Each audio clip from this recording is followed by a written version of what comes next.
Think Realty Nation, it's your host, Avi Golhar. Welcome to the Think Realty podcast, where I believe that fun is overrated and that data, analytics, technology, and investing in yourself is really the way to go. Though, I do like to have some fun as well. That's exactly what we're going to do on the show today. Demetrios Barnes from SmartRent is my guest today, and we're talking about what SmartRent does in this space and how investors such as you and I can utilize SmartRent to get smarter, quite frankly. I love technology. I love how there are so many amazing people in this space that are transforming the way that real estate investing is being done. And Demetrios is one of those game changers and shape shifters, and he's able to really, really narrow his niche down. And I'm excited. We were just kind of talking before we started the show, and he's seen some amazing growth in his company over the last year, and I cannot wait to hear all of these updates. So after that, we'll be talking about setting good habits as a real estate investor. And how do you do that? Especially right now, 2020, we have the Think Realty Conference and Expo in Baltimore coming up March 21st and 22nd. Demetrios will be on a technology panel at that conference. So you want to make sure that you're there. I'm going to be there. Demetrios will be there. And the best way to register and make your way there is to go to thinkrealty.com/Baltimore. I mean, why wouldn't you? Right? Like, it's where all the cool kids hang out. This is the one time, you get to redeem yourself from missing out all those times in high school where you didn't hang out with the cool kids and the smart kids. Because for me, I was at home. So I'm going to be here because I want to be next to, Demetrios and learn all this tech stuff. Because, listen, technology is here and AI is here and SmartRent is shaping that. So that being said, this podcast episode is brought to you by Residential Capital Partners, a leading hard money lender with a national scope and a local presence in each market they serve. Their partners and loan affiliates have flipped well over 1,000 properties themselves, and they know your business. Visit them today at residentialcapitalpartners.com.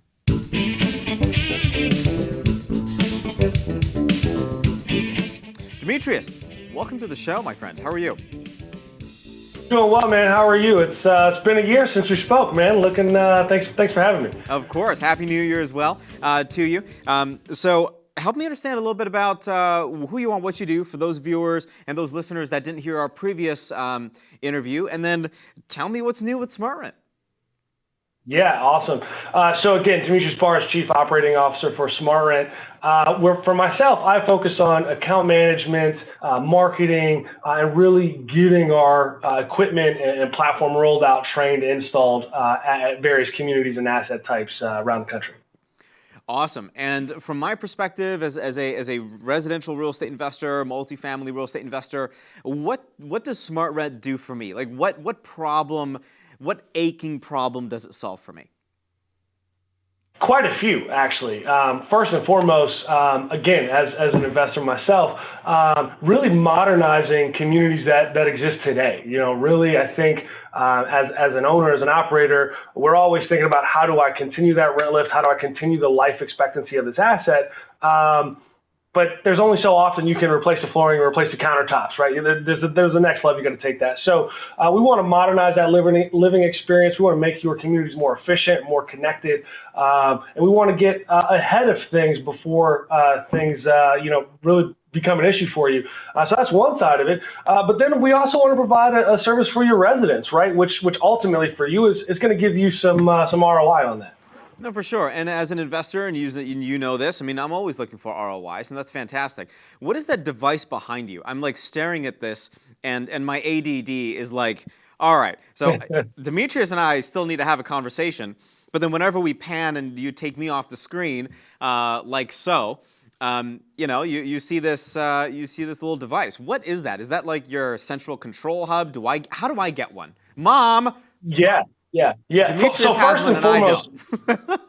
Please go to my website, smartrent.com, contact us, Avi, and I'll personally give you some personal treatment to get this installed. But you hit it on the head. So last we spoke, really it was developing that base, really learning how to infiltrate and solve problems. Well, today, and when we think about the innovation where we're going, we've improved our hub experience. We wanted to centralize not only the hub, but the communication and the ability to have an app on your wall already. So what you see here behind me is our Fusion Hub. This is where we centralize the communication of the Z-Wave, but also provide you a UI as a renter who may not want to use your phone, may want to walk over to the device on the wall and control your shades, control your lock, control your Sonos, all these various different things. That's really nifty. Like, and I just can't, I mean, so we cut to the split screen. I still can't take my eyes off of that. So, all right. So you've built this equipment, you're in this space, you're using tech to your advantage. Obviously, that's important for real estate investors to understand.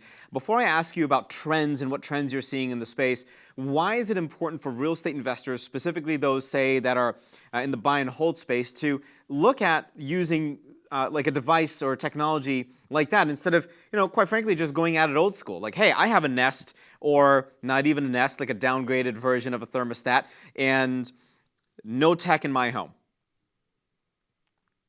Yeah. So first and foremost, you've got operating costs that you want to solve for, right?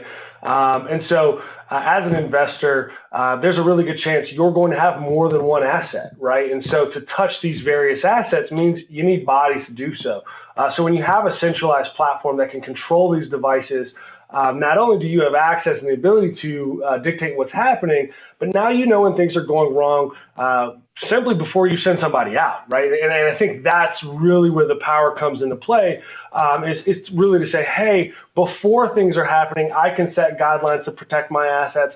I can ensure they're going in the direction I need them to go. But on a moment's notice, I know when something potentially has gone wrong or awry from those guidelines that I've put in place. So really improving that response time, that operational efficiency, and really getting ahead of things and predicting things before they happen really is where the power comes into play. So give me an example of what I can predict before something happens. Like, is it going to be an HVAC thing? Is it like, what is it? Yeah, I mean, I'll start with HVAC, right? But it's a myriad of different things. Specifically, I'm going to pick on an appliance versus an HVAC, and I'm picking on a refrigerator. Okay. If your refrigerator can tell you ahead of time that, hey, you need to change a filter, versus your resident calling you saying, hey, my refrigerator isn't cooling anymore, what's the cost difference there, right? You're talking about $30 to go to replace something, mitigate that $600 or maybe that ultimate replacement of that device, right? You talk about getting an HVAC. Wouldn't you love to say, hey, in this part of the country, we want to make sure that somebody's just not running an HVAC unit because there's high humidity, and you're never going to solve for that humidity. So we're going to say, hey, let's turn that off before you freeze up the HVAC unit, again, causing you more money at the end of the day to solve for.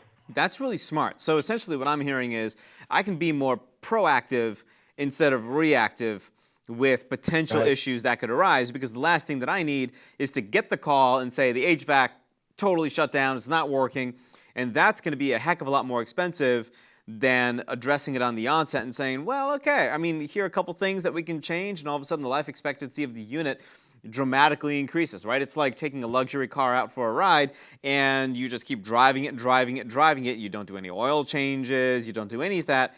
That's just what you call being plain stupid. So let's talk about building a smart community. I can understand the implications and the impact this has on a single-family residence or multifamily apartment complex. What about a community?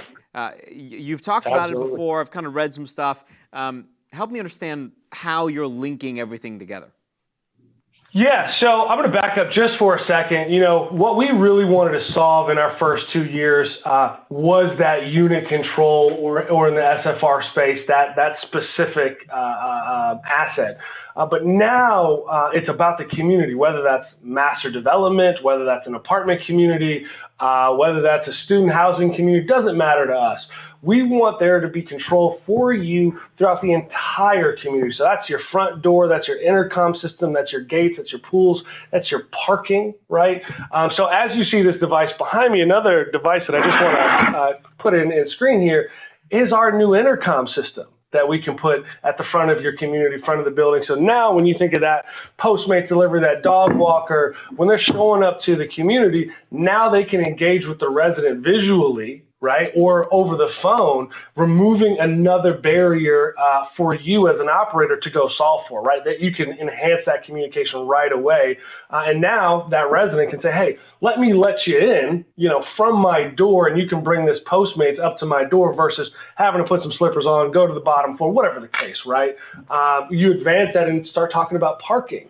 Wouldn't you love to monetize some of your spare and guest parking at one of your communities? I think of countless communities that for us here in Scottsdale, that's big, especially this time of year, as we have all these events. We've got spring training happening. There are countless communities around these areas that are not only struggling because guest parking is just disappearing because people are just parking at their community. So now you can monitor and manage that. But now if you had the ability to monetize that, I mean, we're talking about something completely different than just controlling your doors, controlling your thermostats, right? I never even thought about that. Like, this is why I love doing the show. This is fantastic. Like, I'm learning so much, right? Like, here's money, right? You listen to the Think Realty podcast, and you're essentially making it rain. I love that. So this is not only for individual investors or groups of investors. This tech can also be used by property managers. Help me understand that a little bit too. Well, I'm assuming it can it? Oh, absolutely, absolutely. That's where this started. Myself and the rest of the co-founders, we come from the property management space, combined with about 40 years experience there. So, myself in college, I was a leasing agent, right? So we feel like we understand the business very well. And so what we're trying to do is remove friction from your day-to-day. So when you think about a property manager, they still have today are cutting keys or making sure somebody can get in and out of their home. Now this can be digitized. Think about that SFR owner who has 80,000 units across the country. Now I can remove a touch point if they so choose to and allow folks to be more efficient, more singular in how they interact with their assets. So we're coming up on time a little bit, Demetrios. What's next for SmartRent? Absolutely. First and foremost, we really are focused on self-guided tours. Like I said, community access, ensuring folks can get around frictionlessly. But right now it's about domination. Again, when we first spoke, it was 30,000 units. Today, we're already crossing over the 70,000 marker. So we're doubling size year over year. We're really anticipating to get over the 200,000 marker this year, really just empowering folks like yourselves and residents not only to live in that German car, but be able to operate and manage that German car. So you're going to be on a tech panel at Think Realty Baltimore. So if you're interested and you want to get out and you want to check out what Demetrios has to say about technology and the future of where all this is headed, I was going to ask him to spill the beans, but we're kind of at time. We're going to save the best for Baltimore. Go to thinkrealty.com/Baltimore. Get registered, sign up. I'm going to be there. Demetrios is going to be there. We're going to have a blast. And really, I love this event, especially in Baltimore, because there's a lot of things happening in that city. And you have not just local investors that are going to be there, investors from around the country that fly in. They invest the time, they invest the energy to have conversations with people like you.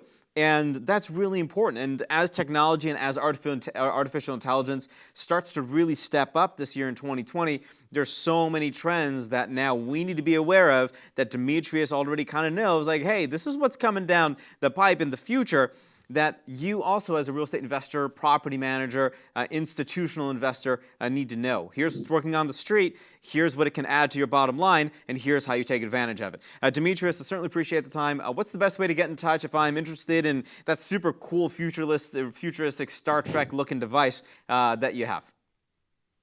SmartRent.com, contact us. We'll get a hold of you. Awesome. Demetrios, I appreciate the time, man. Thank you so much.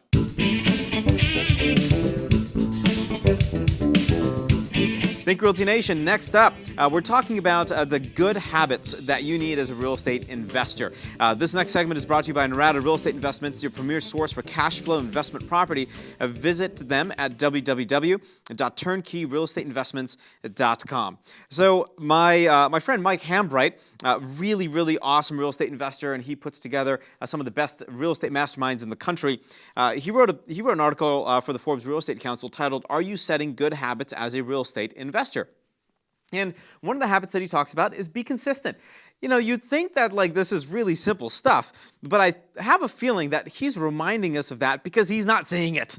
Being consistent helps you to keep everything streamlined, to keep your lead gen going, to make those phone calls on a regular basis. If you're sending out letters, some type of postcards, don't just do it once, do it over and over and over and over again, because you know what? The squeakiest tool in the shed gets the most attention, right? And you want to be the squeakiest tool. You want to take a look at your marketing plan, your team, your own expectations, your schedule. Are you being consistent there? If you're not, then that's probably why you're losing the game. Stop comparing yourself to others. I heard something very recently that I completely identify with, and it's don't compare your starting line to somebody else's finishing line. And it's one real easy way to feel unhealthy about your life and to feel bad about yourself if that's what you're doing. Compete with yourself every single day. Get better, just like the golf pros do. Establish short and long-term goals. That's the other, I think the third piece of advice that he has, and I completely agree. You need both short and long-term goals. Where are you going to be in 10, 15, 20 years? But also, where are you going to be in the next 6 to 8 months? How is the strategy going to change? And are you going to use multiple exit strategies when buying property, or are you going to use just one? What does that look like for you, and how are you setting yourself up for the future? All important questions, all to ask yourself. And guess what? You don't have to do this all in one day. You can take a week, right? Take a couple days, marinate on some of these ideas, and you'll be a better real estate investor for it. So, listen, I learned a lot from Demetrios, but that's the show. You have any questions, get in touch, go to thinkrealty.com. You can find me anywhere here. I'm loving LinkedIn and Instagram right now, so that's really the best way to get in touch with me directly if you'd like. But I'm also on thinkrealty.com a lot. So log in, get your questions answered, watch some videos, and then shoot me a compliment for my hair gel product selection. That's all I got to say. All right. This entire show podcast was brought to you by Residential Capital Partners, a leading hard money lender with a national scope and a local presence in each market they serve. Their partners and loan affiliates have flipped well over 1,000 properties nationwide, and that's why they know your business. Visit them today at residentialcapitalpartners.com. All right, Think Realty Nation, that's the show. You know how to get in touch. I'll see you in Baltimore. Until next time, happy investing.